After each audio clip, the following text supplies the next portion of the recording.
Hello बच्चों, स्वागत है आपका प्यारे से चैनल केमिस्ट्री सखा में। मैं हूं केमिस्ट्री एक्सपर्ट मनोज शर्मा। बेटा, आपका चैप्टर चल रहा है कोऑर्डिनेशन केमिस्ट्री। बस एक ही लेक्चर उसका ख़त्म हुआ है और उस लेक्चर में आपको हमने सॉल्ट्स के बारे में बताया था, टाइप्स ऑफ सॉल्ट्स बताए थे। टाइप्स ऑफ सॉल्ट्स में फाइनली निकल के आए थे एडिशन कंपाउंड्स, और एडिशन कंपाउंड्स फिर से दो टाइप के होते थे। एक होते थे डबल सॉल्ट्स और दूसरे होते थे कॉम्प्लेक्सेस या कोऑर्डिनेशन कंपाउंड्स।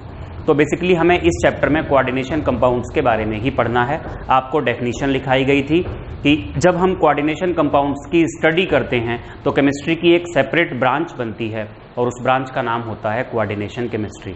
तो अगर आपने वो लेक्चर नहीं देखा है तो पहले तो आप उस लेक्चर को देखिए, तभी आपको ये समझ में आ पाएगा। उस लेक्चर को देखने के लिए आप प्लेलिस्ट कोऑर्डिनेशन कंपाउंड्स पे जा सकते हो या फिर इसी के डिस्क्रिप्शन बॉक्स में भी आपको उस प्लेलिस्ट का लिंक मिल जाएगा, तो वहाँ से भी आप देख सकते हो। तो बेटा, आज का हमारा वीडियो लेक्चर होगा, इसमें हम मतलब कॉम्प्लेक्सेस की स्टडी को स्टार्ट कर रहे हैं। और कॉम्प्लेक्सेस की स्टडी को स्टार्ट करने के लिए, उनकी प्रॉपर्टीज़ को पढ़ने के लिए या उनके बारे में जो भी हमें पढ़ना है उस सबको पढ़ने के लिए कोऑर्डिनेशन कंपाउंड्स में कुछ टर्म्स का यूज होता है, वो टर्म्स पढ़ने जरूरी हैं। तो आज जो हम सबसे पहले बात करेंगे वो बात होगी टर्म्स रिलेटेड विद कॉम्प्लेक्सेस। तो डालेंगे heading terms related with coordination compounds. तो बहुत सारे टर्म्स पढ़ने हैं, टर्म्स रिलेटेड विद कॉम्प्लेक्सेस। तो इन टर्म्स में बेटा मैं एक कॉम्प्लेक्स आपको बना के दिखा देता हूं। जैसे हमने ये कॉम्प्लेक्स लिया K4Fe, ये Cn है, ये ब्रैकेट के अंदर है, 6 बार है, ये स्क्वायर ब्रैकेट है। इस तरीके से ये पूरा एक कॉम्प्लेक्स यहां पर बना हुआ है। तो आपको थोड़ा सा हम आइडिया दे दें, ये वाला जो पार्ट होता है स्क्वायर ब्रैकेट के अंदर वाला, यहां से लेकर यहां तक का ये पार्ट, इस पार्ट को कहा जाता है कोऑर्डिनेशन स्फीयर या कोऑर्डिनेशन आयन भी बोल सकते हो, या कॉम्प्लेक्स स्फीयर या कॉम्प्लेक्स आयन भी बोल सकते हो। आप ध्यान देंगे कोऑर्डिनेशन स्फीयर के बाहर जो पार्ट, यानी स्क्वायर ब्रैकेट के बाहर का जो पार्ट है, इस पार्ट को, इस वाले पार्ट को हम बोलते हैं, यहां पे लिख रहे हैं, इसे हम बोलते हैं आयनाइजेशन स्फीयर, या इसी को बोलते हैं काउंटर आयन। जरूरी नहीं है ये सब में हो ही, काउंटर आयन नहीं भी होता है कई बार। कोऑर्डिनेशन स्फीयर के अंदर दो चीजें आपको दिखाई दे रही हैं। उन दो चीजों में एक जो ब्रैकेट के अंदर है, ये जो ब्रैकेट के अंदर है इसे बोला जाता है लिगेंड। इन सब के बारे में हम लोग पढ़ेंगे। और जो ब्रैकेट के बाहर है ये आपको दिखाई दे रहा है, ये Fe लिखा हुआ है, इसको हम बोलते हैं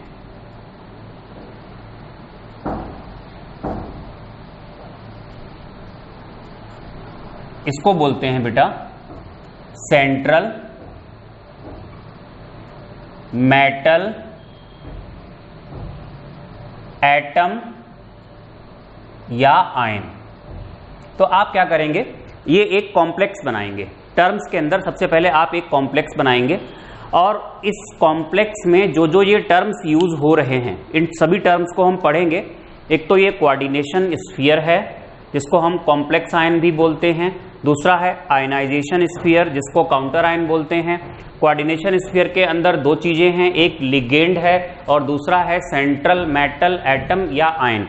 अब इन सबको हम एक एक करके पढ़ना स्टार्ट करेंगे। तो जो सबसे पहली हमारी हेडिंग होगी वो होगी, पहली हेडिंग हमारी पड़ेगी coordination sphere and ionization sphere.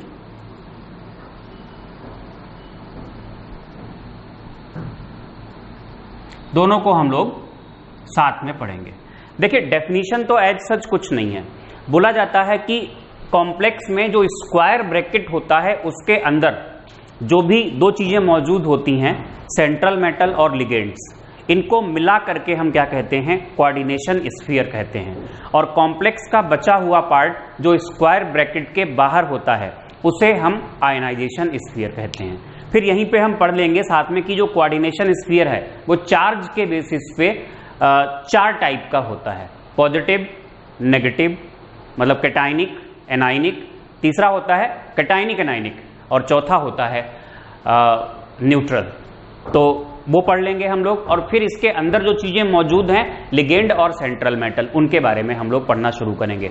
तो बेटा जी देर मत करिए, जल्दी से आप क्या करिए, देखो आज का ये लेक्चर थोड़ा सा बोरिंग है, पहला वाला लेक्चर बोरिंग नहीं था, और आज के लेक्चर को छोड़ दीजिए, आगे वाले जितने भी लेक्चर्स आएंगे कोई भी लेक्चर बोरिंग नहीं होने वाला है।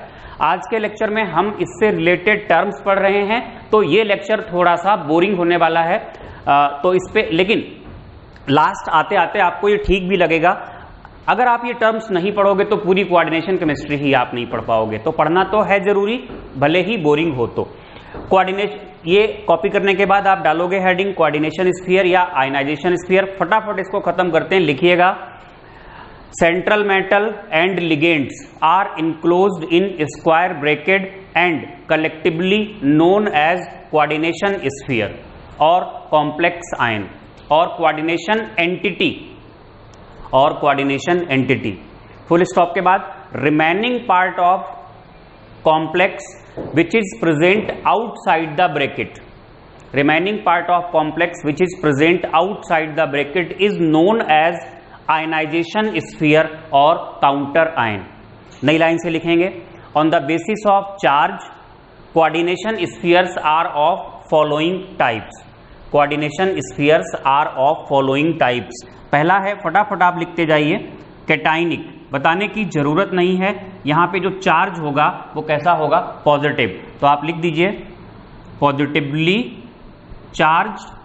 और इसमें ध्यान देना बेटा, जब इसको हम पानी में डालते हैं किसी भी कॉम्प्लेक्स को, तो जो स्क्वायर ब्रैकेट के अंदर का पार्ट होता है ये कभी भी आयनाइज नहीं होता है। जो आयनाइजेशन होता है वो स्क्वायर ब्रैकेट के बाहर वाले पार्ट में होता है। तो अगर हम ये कॉम्प्लेक्स लेते हैं CuNH3 4 और बाहर की तरफ है SO4, तो ध्यान दीजिएगा, अगर इसको हम पानी में डिसॉल्व करेंगे तो पानी में डिसॉल्व करने पर आराम से पता लग जाता है कि SO4 पर क्या आएगा, माइनस, और इस पर कैसा आएगा, पॉजिटिव। ऐसे यहां पर K पर पॉजिटिव आएगा और इस पर कैसा आएगा, नेगेटिव। तो अगर इसको आप पानी में डिसॉल्व करते हो तो जो कॉम्प्लेक्स आयन बनेगा जाकर के CuNH3, ये 4 बार होगा, इस पे +2 और साथ में क्या होगा, SO4 -2। तो यहां का जो कोऑर्डिनेशन स्फीयर है उस पर चार्ज पॉजिटिव है। जब कोऑर्डिनेशन स्फीयर पर चार्ज पॉजिटिव होता है तो उसको हम बोलते हैं कैटायनिक। दूसरा है ऐसे ही एनायनिक। एनायनिक में बेटा ऊपर जो आपने एग्जाम्पल लिखा है वो एनायनिक का ही एग्जाम्पल है, K4FeCN6। इसको अगर हम पानी में डालेंगे तो पानी में जाने के बाद 4K पॉजिटिव प्लस FeCN6, इस पे आएगा 4 यूनिट नेगेटिव। तो ये कोऑर्डिनेशन स्फीयर कैसा हो गया, एनायनिक। तीसरे होते हैं बेटा जी न्यूट्रल। न्यूट्रल में क्या होता है, आयनाइजेशन स्फीयर होता ही नहीं है। जैसे एग्जांपल आप डायरेक्टली देख लो, कोबाल्ट NH3 ये 3 बार है और 3 बार यहां पर Cl है, लेकिन पूरा का पूरा पार्ट स्क्वायर ब्रैकेट के अंदर है। ये तीनों ही लिगेंड, ये दोनों ही लिगेंड्स हैं, Cl भी लिगेंड है, अमोनिया भी यहां पर लिगेंड है, आयनाइजेशन स्फीयर यहां पे है ही नहीं। जब ऐसा होता है तो न्यूट्रल हो जाएगा। और फोर्थ होता है, ये है कैटायनिक एनायनिक। इसमें क्या होगा बेटा, कैटायनिक एनायनिक में 2 कोऑर्डिनेशन स्फीयर्स होंगे और 2 कोऑर्डिनेशन स्फीयर्स में से एक पर चार्ज पॉजिटिव आएगा और दूसरे पर चार्ज नेगेटिव आएगा। तो लिखिएगा when complexes have 2 coordination spheres, comma लगा के, one is always positively charge and other is negatively charge. तो जैसे अगर हम एग्जांपल लें, ये कॉम्प्लेक्स है हमारे पास PT। अभी आपको एग्जांपल्स भी याद करने में दिक्कत होगी, लेकिन जब आप इनकी प्रॉपर्टीज पढ़ लोगे तो याद भी हो जाएंगे आसानी से। PTNH3 4 बार है और Pt यहाँ पर Cl4 है।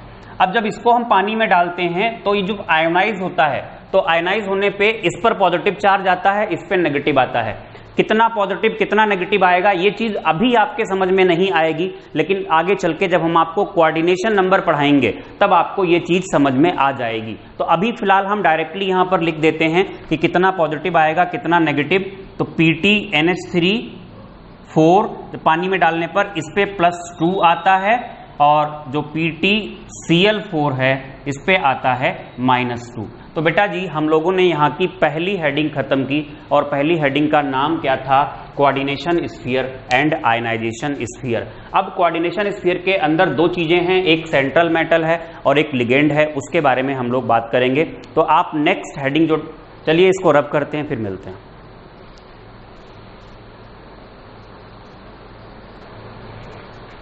बेटा अब हमारी हेडिंग है, सेकेंड टर्म हम यहां पे पढ़ने जा रहे हैं, सेंट्रल मेटल एटम या आयन। सेंट्रल मेटल एटम बोलो या फिर सेंट्रल मेटल आयन बोलो। तो ब्रैकेट के अंदर देखो दो चीजें होती हैं, एक लिगेंड होता है, एक सेंट्रल मेटल होता है। कोई ऐसे पर्टिकुलर डेफिनेशन नहीं दी गई है। जब आप आगे चल करके इसमें बॉन्डिंग पढ़ोगे, ये बात आपको अभी माननी पड़ेगी केवल, आगे चल करके जब आप बॉन्डिंग इन कॉम्प्लेक्सेस पढ़ोगे तो आप ये बात पाओगे कि सेंट्रल मेटल और लिगेंड्स के बीच में जो फोर्स ऑफ अट्रैक्शन होता है वो कोऑर्डिनेट बॉन्ड होता है। यानी जो हमने अभी कॉम्प्लेक्स जिसका एग्जांपल लिया था, वहां पे एक तो आयरन था Fe और दूसरे थे Cn। Fe यहाँ पे सेंट्रल मेटल है और जो Cn नेगेटिव है, Cn नेगेटिव होते हैं यहाँ पर लिगेंड। तो लिगेंड्स जो होते हैं वो डोनर की तरह काम करते हैं, मतलब उनका लोन पेयर यूज होता है। और आयरन यहाँ पर किसकी तरह काम करता है? एक्सेप्टर की तरह। मतलब लिगेंड का भरा हुआ ऑर्बिटल और सेंट्रल मेटल का खाली ऑर्बिटल ओवरलैप करेंगे और कोऑर्डिनेट बॉन्ड बनाएंगे। तो यहां पर बस हम इतना पढ़ने जा रहे हैं कि सेंट्रल मेटल का काम क्या है। सेंट्रल मेटल यहां पर लुईस एसिड की तरह काम करता है, क्योंकि वो लिगेंड्स के थ्रू लिगेंड्स के साथ कोऑर्डिनेट बॉन्ड बनाता है, जिसमें सेंट्रल मेटल का एम्प्टी ऑर्बिटल यूज होता है, यानी सेंट्रल मेटल इलेक्ट्रॉन्स को एक्सेप्ट करता है। फिर हम ये पढ़ेंगे कंडीशंस, किसी भी एलिमेंट को अच्छा सेंट्रल मेटल बनने के लिए उसे क्या क्या चाहिए। आप इन्हीं बातों पे फोकस करिए, केवल यहीं से क्वेश्चंस पूछे जाते हैं। किसी भी एलिमेंट को अच्छा सेंट्रल मेटल बनने के लिए नंबर 1, उस पर हाई पॉजिटिव चार्ज होना चाहिए। जब हाई पॉजिटिव चार्ज होगा तो फिर क्या करेगा? वो इलेक्ट्रॉन लेने की टेंडेंसी रखेगा। और दूसरा, उसका साइज छोटा होना चाहिए, यानी कुल मिला के चार्ज डेंसिटी ज्यादा होनी चाहिए।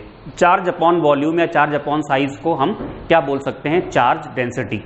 तो बेटा जो एस ब्लॉक वाले मेटल्स होते हैं उनका साइज बहुत बड़ा होता है और चार्ज भी कितना आता है? 1 यूनिट या 2 यूनिट। तो वो तो अच्छे सेंट्रल मेटल की तरह काम कर नहीं सकते।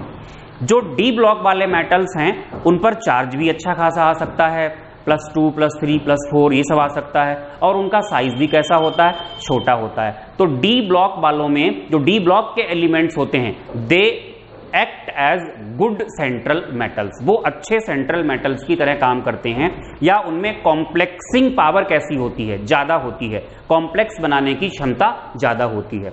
अगर हम एफ ब्लॉक में आए तो लेंथेनॉइड्स जो होते हैं उनके अंदर तो कॉम्प्लेक्स बनाने की टेंडेंसी कम होती है, लेकिन जो एक्टिनॉइड्स होते हैं, लेंथेनॉइड और एक्टिनॉइड में ये एक डिफरेंस भी होता है। एक्टिनॉइड्स के अंदर कॉम्प्लेक्स बनाने की टेंडेंसी बहुत ज्यादा होती है। तो सेंट्रल मेटल एटम या आयन, समझ तो आप गए होंगे ना कि सेंट्रल मेटल और लिगेंड, इसमें सेंट्रल मेटल होता है एक्सेप्टर और जो लिगेंड होता है वो डोनर, यानी दोनों के बीच जो बॉन्ड बनेगा वो कौन सा बॉन्ड होगा? वो कोऑर्डिनेट बॉन्ड होगा। तो आप ये चीज लिखिएगा, in the formation of complex, in the formation of complex, या इन द कॉम्प्लेक्स या in the formation of complex, कुछ भी आप लिख लीजिए। There is coordinate bond is formed between central metal and ligands. There is coordinate bond is present between central metal and ligands. Full stop के बाद लिखेंगे, here central metal acts as acceptor. Here central metal acts as acceptor. Hence it is Lewis acid in the complex. भाई जो electron का pair ले ले वो Lewis acid होता है। It is Lewis acid in the complex. Full stop के बाद लिखिएगा for an element to act as good central metal, for an element to act as good central metal dash लगा के पहला point, its size should be small, second its electronegative, second its charge should be high, overall charge density should be high. ये question पूछा जाता है कि अच्छा central metal बनने के लिए क्या क्या योग्यताएं चाहिए, एबिलिटीज चाहिए, और ऐसा भी पूछा जाता है कि डी ब्लॉक के एलिमेंट्स अच्छे सेंट्रल मेटल की तरह काम क्यों करते हैं। तो नई लाइन से लिखिएगा D block metals have high charge density, D block metals have high charge density, hence they act as good central metals, hence they act as good central metals. फिर जो हमारी हेडिंग पड़ेगी वो होगी लिगेंड्स। इसमें थोड़ा सा टाइम लगेगा। लिगेंड्स, देखो लिगेंड्स क्या है, बताया था अभी आपको कि ये डोनर की तरह काम करते हैं। लिखो in the formation of coordinate bond they are donor species, they are donor species, that is they donate lone pair of electron when coordinate bond is formed with central metal, hence they are Lewis bases in the complex, they are Lewis bases in the complex। फिर लिखें full stop के बाद for an species to act as ligand dash लगा के पहला point, it should have at least one unshared electron pair, it should have at least one unshared electron pair। भाई lone pair देना है तो कम से कम एक इलेक्ट्रॉन पेयर तो होना ही चाहिए। सेकेंड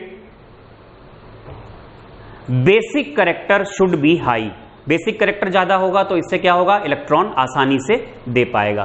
तो ये एबिलिटीज होनी चाहिए। अब डालेंगे हम हेडिंग क्लासिफिकेशन ऑफ लिगेंड्स।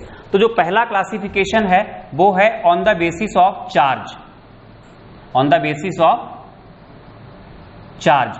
बेटा जी जो चार्ज के बेसिस पे क्लासिफिकेशन है वो इसमें केवल एग्जाम्पल तो हम आपको नहीं लिखाएंगे, आप लिख दो पॉजिटिव, नेगेटिव एंड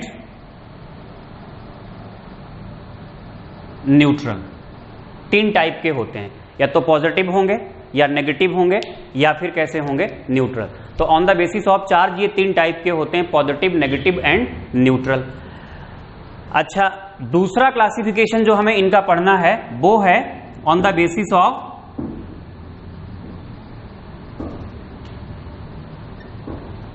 डेंटिसिटी। इसमें हम आपको एग्जाम्पल्स लिखाएंगे और फिर चार्ज वाले एग्जाम्पल्स भी इसी में कवर अप हो जाएंगे।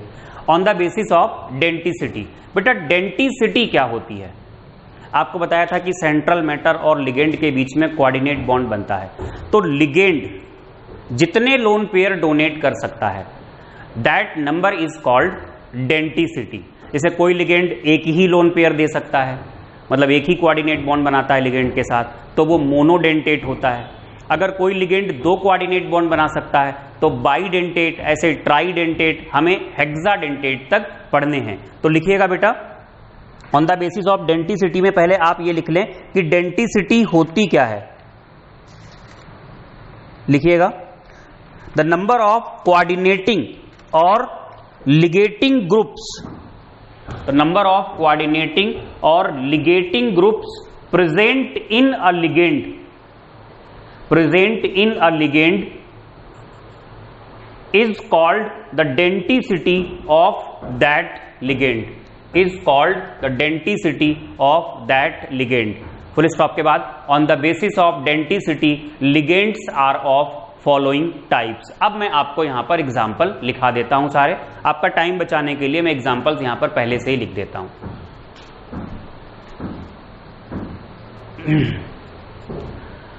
तो बेटा क्लासिफिकेशन ऑफ लिगेंड्स में एक तो चार्ज के बेसिस पे पॉजिटिव, नेगेटिव, न्यूट्रल, एग्जाम्पल्स नहीं आपको लिखा है। दूसरा है on the basis of denticity, denticity के बेसिस पे ये मोनोडेंटेट, मोनोडेंटेट का मतलब होगा जो केवल एक लोन पेयर डोनेट कर सकते हैं। अब उसमें पॉजिटिव, फिर नेगेटिव और न्यूट्रल तीनों को हमने अलग अलग लिया है। तो सबसे पहले हमने नेगेटिव को लिया है, तो आप मोनोडेंटेड हेडिंग डालेंगे, फिर नेगेटिव हेडिंग डालेंगे। दरअसल है क्या, ये जो कॉम्प्लेक्सेस हमने लिखे थे, जैसे K4 FeCN6 लिखा था या और भी लिखे थे, IUPAC में कुछ रूल्स दिए गए हैं जो कि इनकी नेमिंग से रिलेटेड हैं, मतलब इनका नाम रखा गया है IUPAC में। तो जब इनका नाम रखा जाता है IUPAC में, तो नेगेटिव लिगेंड के लास्ट में O लगता है, पॉजिटिव लिगेंड के लास्ट में IUM लगता है, और जो न्यूट्रल लिगेंड्स होते हैं उनका नाम एज सच रहता है। तो हम क्या करेंगे, हम अभी से प्रैक्टिस करेंगे कि हम उसका नाम, जैसे है क्या, अब यहां पे कुछ भी आप ले लो, नाइट्रेट आयन नहीं कहेंगे इसको, हम नाइट्रेट आयन करके नहीं याद रखेंगे, क्योंकि वहां पर इसका नाम नाइट्रेटो लिखा जाता है, तो हम नाइट्रेटो ही प्रैक्टिस करेंगे। तो आप डालोगे हेडिंग नेगेटिव। देखो ये एग्जाम्पल्स लिखने जरूरी हैं, एटलीस्ट एक बार जब आप लिखोगे और उसका नाम आप लिखोगे तो आपको थोड़ा बहुत तो क्लिक करेगा। जब आप, हालांकि आपको अभी ये याद नहीं हो पाएंगे सारे नाम, जब आप IUPAC नेमिंग करोगे तभी आपको ये याद हो पाएंगे। तो ध्यान देना बेटा, मोनोडेंटेड हेडिंग डालोगे, उसमें नेगेटिव, नेगेटिव के लास्ट में आप लिखोगे in IUPAC naming they are ended with O।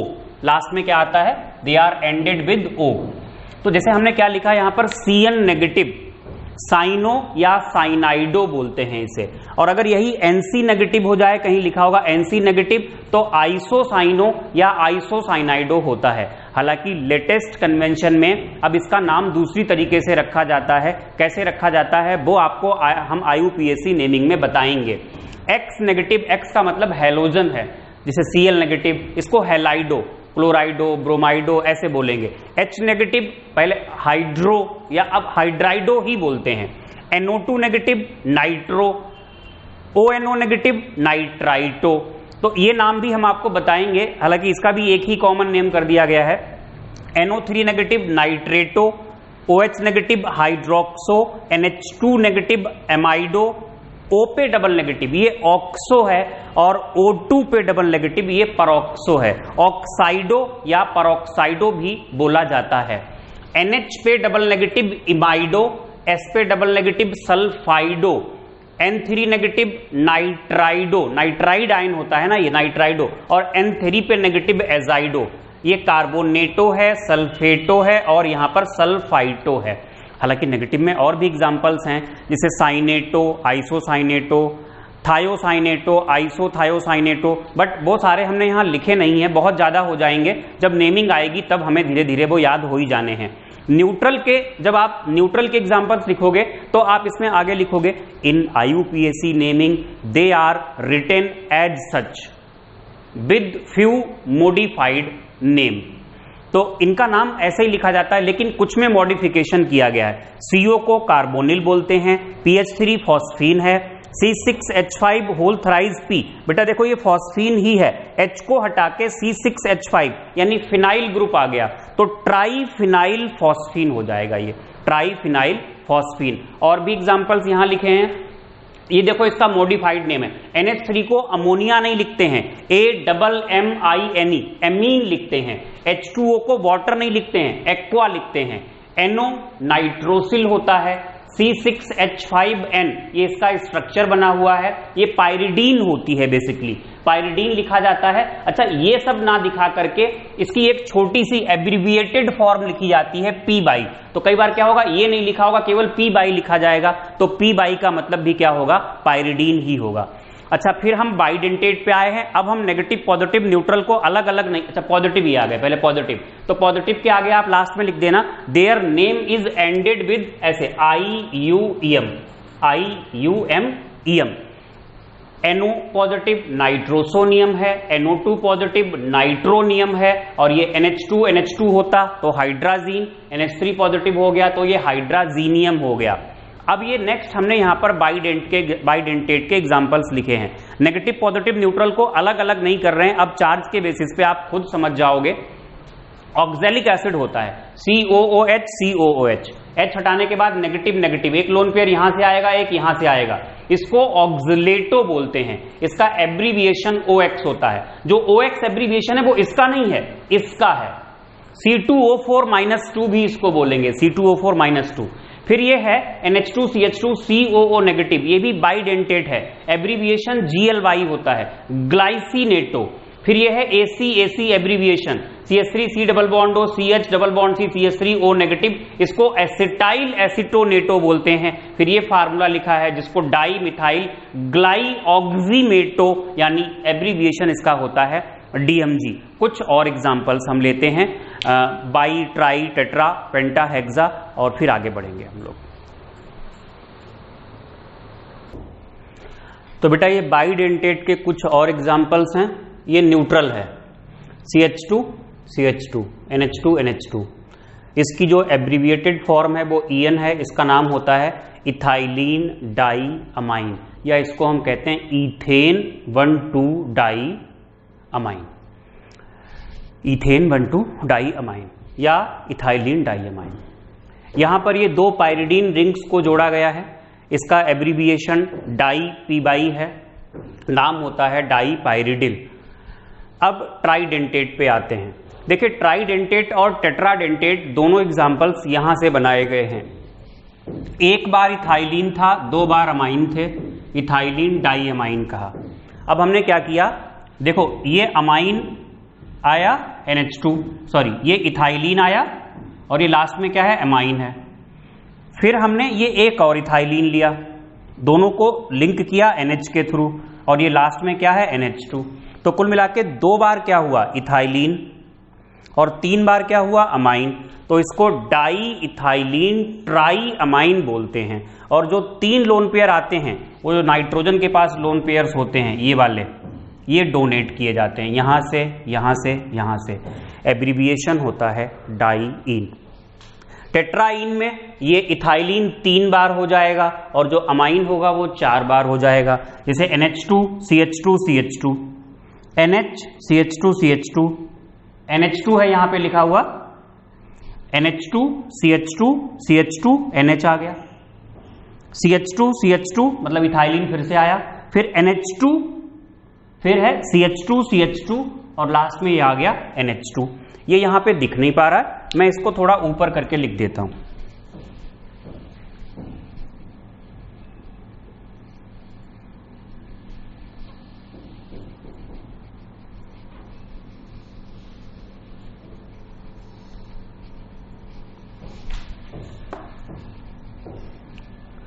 मतलब क्या होगा, 3 बार तो आएगा इथाइलिन, लास्ट में हमने लिया ये NH2 अमाइन, फिर ये हमने ले लिया 1 बार इथाइलिन और ये अमाइन फिर से आ गया, 1 लोन पेयर 2 लोन पेयर। अब यहां हमने फिर लिया CH2 CH2, फिर लिया यहां NH, 1 लोन पेयर यहां से आएगा, CH2 CH2 और लास्ट में लिया NH2। तो कुल मिला के 1 2 3 4 अमाइन हो गए। तो यहां लिखा है टेट्रा अमाइन, और इथाइलिन कितनी बार हुए, 1 2 3, try ethylene tetra amine, abbreviation होता है ट्राईइन। अब अगर हम बात करें पेंटाडेंटेट, पेंटाडेंटेट भी यहीं से बनाया गया है। नाइट्रोजन के साथ जो हाइड्रोजन अटैच हैं, हाइड्रोजन को हटाया गया है एसीटेट ग्रुप से। एसीटेट मतलब एसीटेट तो ये होता है CH3COOH, एसिटिक एसिड होता है, और एसीटेट ग्रुप क्या होगा, CH3COOH, ये हो जाएगा। इससे हटाया गया, ऐसे करके लगाया गया, और जब ये हटा दोगे तो यहां नेगेटिव चार्ज आ जाएगा, तो ये एसीटेटो बन जाएगा। जैसे देखो CH2CH2N, N का H हटाया, CH2COO नेगेटिव, CH2COO नेगेटिव, 3 हटा दिए तो 5 लोन पेयर कहां से आएंगे, 3 तो ये आएंगे, एक तो H अभी भी मौजूद है, और 2 आएंगे नाइट्रोजन से, तो 5 लोन पेयर हो जाएंगे ethylene die amine triacetato. IIT में एक बार क्वेश्चन आ चुका है, अगर यहीं पे एसिटेट फार्मूला पूछा गया था, इसका नाम दे दिया गया था और फार्मूला पूछा गया था, तो वहां एसिटेटो नहीं कहा था, एसिटेट कहा था। एसिटेट कहेंगे तो फिर यहां H लाना पड़ेगा, क्योंकि एसिटेटो मतलब नेगेटिवली चार्ज, और अगर एसिटेटो नहीं कहते हैं, एसिटेट कहते हैं, तो फिर नेगेटिव चार्ज नहीं आएगा। एसीटेट में, एसीटेटो में ये नेगेटिव चार्ज आएगा, एसीटेट में यहाँ H आ जाएगा। अच्छा, फिर क्या हेक्साडेंटेट? हेक्साडेंटेट में ये चारों हाइड्रोजन हटा दिए गए, CH2CO, CH2CO नेगेटिव, CH2CO नेगेटिव। Ethylene diamine tetraacetato, abbreviation दोनों के सेम है, EDTA यानी ethylene diamine triacetato, ethylene diamine triacetato. अंतर है चार्ज का, यहां 3 और यहां पर क्या है 4। तो ये बेटा लिगेंड्स का क्लासिफिकेशन और हमने उसके एग्जाम्पल्स पढ़े। लिगेंड्स के साथ कुछ और टर्म्स भी जुड़े हुए होते हैं, जरा उनके बारे में हम बात करेंगे। तो एक नोट करके आप लिख लो ऐसे ही नोट में लिगेंड से ही जुड़ा हुआ है, तो नोट में आप लोग लिखो, पहला नोट है एम्बीडेंटेट लिगेंड्स। एम्बीडेंटेट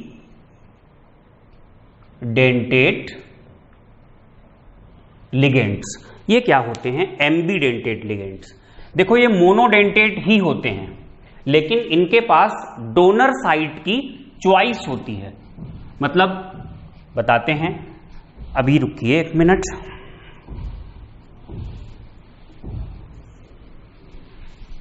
देखिए बेटा, एम्बीडेंटेट में जैसे अगर ये C पे चार्ज होगा नेगेटिव और ये NC, तो है क्या, एक बार डोनेट किया कार्बन के थ्रू और अगली बार डोनेट किया नाइट्रोजन के थ्रू, लेकिन डोनेट एट अ टाइम एक ही डोनेट करते हैं।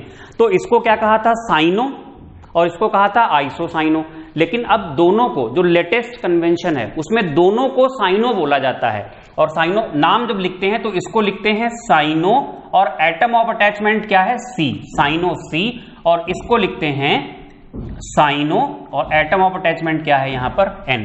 तो ये जो एग्जाम्पल है ये एम्बीडेंटेट का एग्जाम्पल है। तो एम्बीडेंटेट की डेफिनेशन होती है, लिखिएगा, the monodentate ligands which have choice of donor site, SITE, T for tiger, which have choice of donor site are called ambidentate ligands। ये एग्जाम्पल है।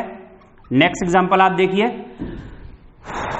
N double bond O coordinate bond O, या इसी को हम लिखते हैं ऐसे NO2, और यहां चार्ज दिखाया जाएगा। डोनर साइड क्या है? नाइट्रोजन।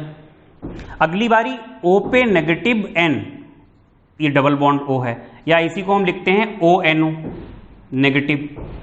तो इसको नाइट्रो बोलते थे और इसको नाइट्राइटो बोलते थे। लेटेस्ट कन्वेंशन में इसको भी नाइट्राइटो बोला गया, नाइट्राइटो N, और इसको बोला गया नाइट्राइटो O। यहां पर डोनेशन नाइट्रोजन के थ्रू होती है और यहां पर डोनेशन ऑक्सीजन के थ्रू होती है। तो बेटा जी ये होते हैं एम्बीडेंटेट लिगेंड्स, राइट। ये एम्बीडेंटेट हो गए। तो आप लिगेंड्स से जुड़े हुए कुछ टर्म्स और पढ़ रहे हो, उसी में एक टर्म आप डालो फ्लेक्सीडेंटेट लिगेंड्स। फ्लेक्सीडेंटेट, फ्लेक्सीडेंटेट लिगेंड्स, इसमें लिखिएगा the ligands which can change their denticity are called flexidentate ligands. The ligands which can change their denticity are called flexidentate ligands। बेटा जी जैसे देखना, SO4-2 है, CO3-2 है, इनकी जो डेंटिसिटी होती है एक भी होती है कहीं कहीं पे और कहीं कहीं पे 2 भी होती है। ऐसे ही जो हमने आपको लिखाया था EDTA, जिसपे 4 नेगेटिव थे, इसकी डेंटिसिटी 6 भी होती है और इसकी डेंटिसिटी 4 भी होती है। तो ऐसे लिगेंड्स जो अपनी डेंटिसिटी को चेंज कर सकते हैं उनको हम कहते हैं फ्लेक्सीडेंटेट लिगेंड्स। तो ये होते हैं बेटा फ्लेक्सीडेंटेट लिगेंड्स। अच्छा, लिगेंड्स के साथ जुड़े हुए हम लोगों ने टर्म्स पढ़ लिए। बेसिकली आज के लेक्चर में हम टर्म्स ही पढ़ रहे हैं, अब बिल्कुल बस टर्म्स की एंडिंग पे आ गए हैं। नेक्स्ट लेक्चर में हमें IUPAC नेमिंग ही पढ़नी है। तो टर्म्स में एक टर्म और डालिए heading, coordination number of central metal. Coordination number of central metal. देखो कोऑर्डिनेशन नंबर क्या होता है, किसी भी कॉम्प्लेक्स में सेंट्रल मेटल जितने लोन पेयर्स को एक्सेप्ट करता है, मतलब जितने कोऑर्डिनेट बॉन्ड्स बनाता है, that number is called coordination number of central metal. क्या? सेंट्रल मेटल जितने कोऑर्डिनेट बॉन्ड्स बनाएगा, मतलब जितने लोन पेयर्स को एक्सेप्ट करेगा, उसी नंबर को हम क्या कहते हैं? Coordination number. लेकिन एनसीईआरटी ने इसको इस तरीके से लिखा है, सेंट्रल मेटल जितने लिगेंड्स के साथ अटैच होता है, that number is called coordination number. और साथ में फिर ये लिख दिया, मोनोडेंटेड लिगेंड को एक बार काउंट करो, बाइडेंटेड को 2 बार काउंट करो, ट्राइडेंटेड को 3 बार काउंट करो, एंड सो ऑन। तो लिखिएगा कोऑर्डिनेशन नंबर में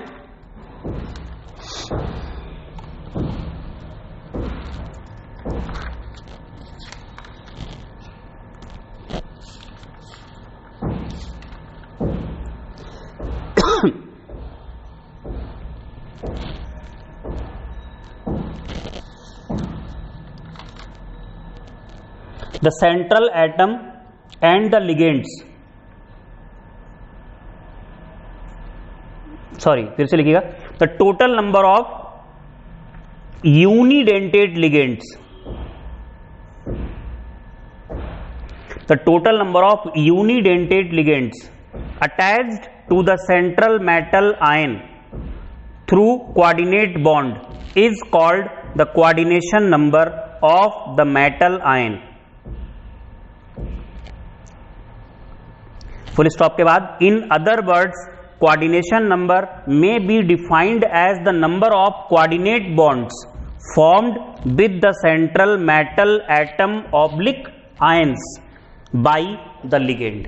इसमें एक खास बात जो आपको याद रखनी है वो है कि जो कोऑर्डिनेशन नंबर होता है सेंट्रल मेटल का, वो उसकी ऑक्सीडेशन नंबर पे डिपेंड करता है, और एक पर्टिकुलर ऑक्सीडेशन नंबर में जो कोऑर्डिनेशन नंबर होता है वो लगभग फिक्स होता है। तो नई लाइन से लिखिएगा, coordination in a particular oxidation number of central metal, in a particular oxidation number of central metal, coordination number of central metal is fixed. देखो ये ऑक्सीडेशन नंबर कैसे निकाली जाती है, जैसे मान लो आपने लिया था K4 FeCN6, अब हमें मान लो सेंट्रल मेटल यानी आयरन की ऑक्सीडेशन नंबर निकालनी है, तो ये बात तो पक्की है कि पोटेशियम किस में रहा होगा? पोटेशियम रहा होगा +1 में, तो +1 इंटू क्या करोगे 4, जैसे आपने रेडॉक्स में ऑक्सीडेशन नंबर निकालते हो वैसे ही निकाल रहे हैं, प्लस आयरन की निकालनी है X, प्लस C और N को अलग अलग लेने की जरूरत नहीं है। आपको पता है Cn पर ओवरऑल चार्ज कितना होता है? -1 होता है, तो -1 इंटू 6, और ओवरऑल कॉम्प्लेक्स पर चार्ज कितना है? 0, तो X फाइंड करोगे तो +2 हो जाएगा। तो हमने आपको बताया in a particular oxidation number coordination number of central metal is fixed. ये थोड़ा सा आपको याद करना पड़ेगा। अगर आयरन +2 में है, आयरन +3 में है, कोबाल्ट +3 में है, क्रोमियम +3 में है, प्लैटिनम +4 में है, और मुझे याद नहीं आ रहे हैं और भी जब आगे आएंगे तो वो आपको हम लिखा देंगे, तो इनका जो कोऑर्डिनेशन नंबर होता है वो कोऑर्डिनेशन नंबर 6 होता है। अगर निकिल +2 में है, 0 में है, प्लैटिनम +2 में है, कॉपर +2 में है, या और भी होंगे, इनका जो कोऑर्डिनेशन नंबर होता है वो कोऑर्डिनेशन नंबर होता है 4। अगर आयरन 0 में है जो कि कार्बोनाइल में होगा तो इसका होता है 5, और अगर सिल्वर +1 में है तो इसका होता है 2। तो ये एक छोटी सी टेबल आपको याद करनी पड़ेगी, और इस लेक्चर में जो भी टर्म्स हैं वो हम लोगों ने ऑलमोस्ट पढ़ लिए। हालांकि कुछ एक टर्म्स और जो हैं वो हम आपको चैप्टर के बाद लास्ट में बता देंगे, जैसे होमोलेप्टिक, हेट्रोलेप्टिक कॉम्प्लेक्सेस क्या होते हैं, होमोन्यूक्लियर, पॉलीन्यूक्लियर, हेट्रोन्यूक्लियर, ये सब क्या होते हैं, इसके बारे में बात करेंगे। तो ओवरऑल देखा जाए तो हम लोगों ने आज के लेक्चर में टर्म्स को ख़त्म कर लिया है। आज का लेक्चर थोड़ा सा बोरिंग था, बट नेक्स्ट लेक्चर में हम लोग IUPAC नेमिंग करेंगे तो वो बिल्कुल भी बोरिंग नहीं होने वाला है। आपके लिए इंटरेस्ट आएगा अगर आप पीछे के लेक्चर्स को पढ़ने के बाद नेमिंग करोगे तो बेटा जी होपफुली आपके लिए ये यूजफुल होगा, आपकी मदद करेगा पढ़ने में। तो चैनल को सब्सक्राइब कीजिएगा, शेयर कीजिएगा और वीडियो लेक्चर को लाइक कीजिएगा। Thank you for watching.